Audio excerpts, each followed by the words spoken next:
नमस्कार बंधुरा रीता किचेन हाउसের পক্ষ থেকে জানাই স্বাগত। আশা করি আপনারা সবাই ভালো আছেন। চলে এসেছি প্রতিদিনকার মতন নতুন একটি রেসিপি নিয়ে। এখানে একটি পাত্রে দেখতে পাচ্ছেন শিম রয়েছে, ওজন হচ্ছে 250 গ্রাম।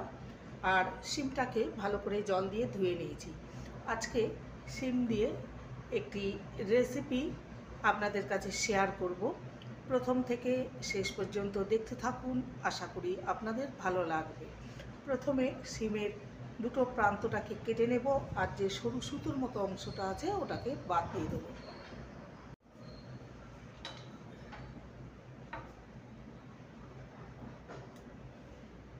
এইভাবে কেটে নেব আর দু টুকরো করে নেব।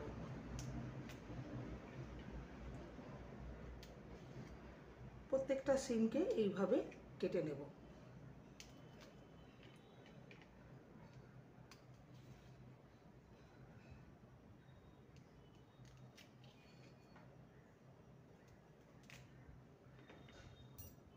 সমস্ত শিমকে এরকম দু টুকরো করে কেটে নিয়েছি।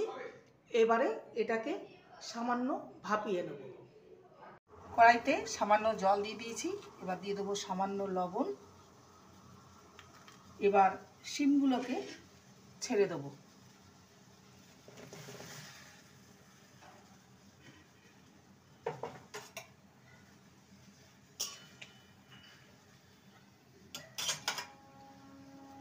এবারে ঢাকা দিয়ে শিমটাকে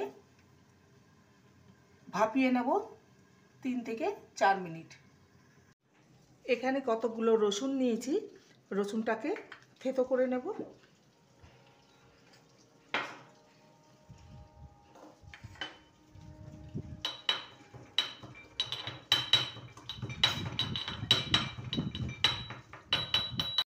রসুনটাকে থেতো করে নিয়েছি। এবার এটাকে একটি পাত্রে নামিয়ে নেব।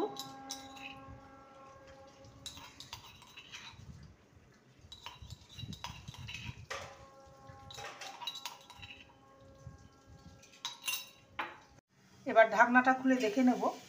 দেখতেই পাচ্ছেন শিম থেকে সমস্ত জলটা শুকিয়ে গেছে। এবার এটাকে একটি পাত্রে নামিয়ে পুরোপুরিভাবে ঠান্ডা করে নেব।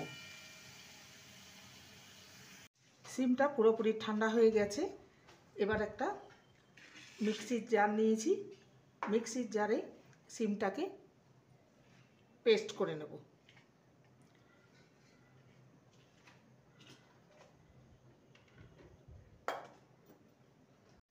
একদম মিহিভাবে পেস্ট করে নিয়েছি।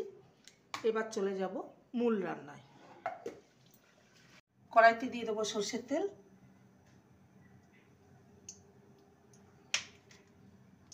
তেলটা গরম হলেই ফোড়নে দেব 1/2 টিস্পুন কালো জিরে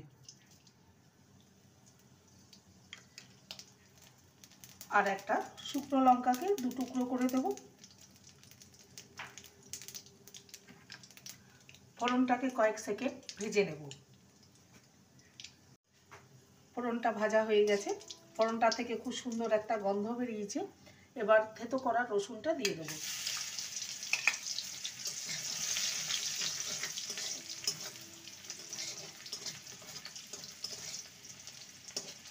রসুনটাকে ভেজে নেব ভালো করে, যাতে করে রসুনের কাঁচা গন্ধটা চলে যায়।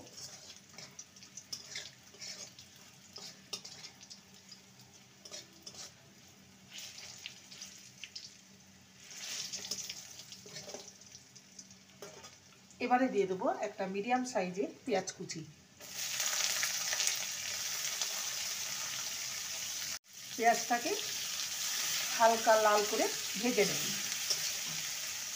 আর দিয়ে দেবো 2টো চেরা কাঁচা লঙ্কা।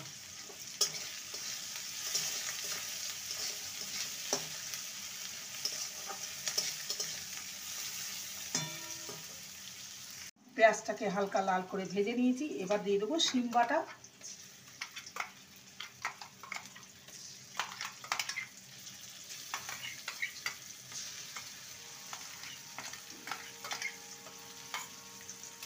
ভালো করে নেড়ে নেব।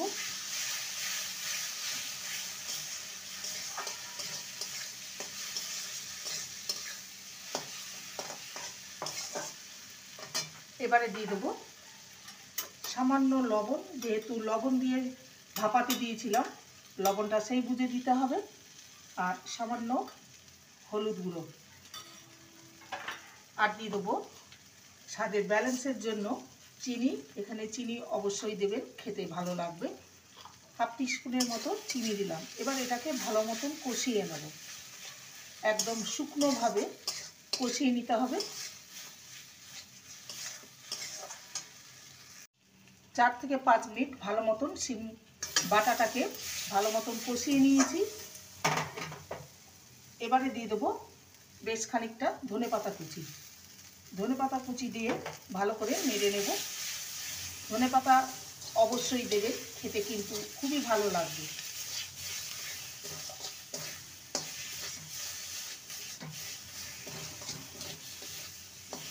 এবার সবার শেষে একটু কাঁচা সরষের তেল দেবো 1 টিস্পুনের মতো।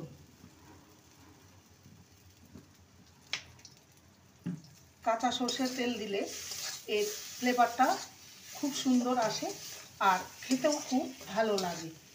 একবার এইভাবে আপনারা বানিয়ে দেখতে পারেন, গরম ভাতে খেতে অসম্ভব ভালো লাগে। 2 মিনিটের মতন নেড়ে নিলেই শিম বাটা বা শিম ভর্তা একদম রেডি।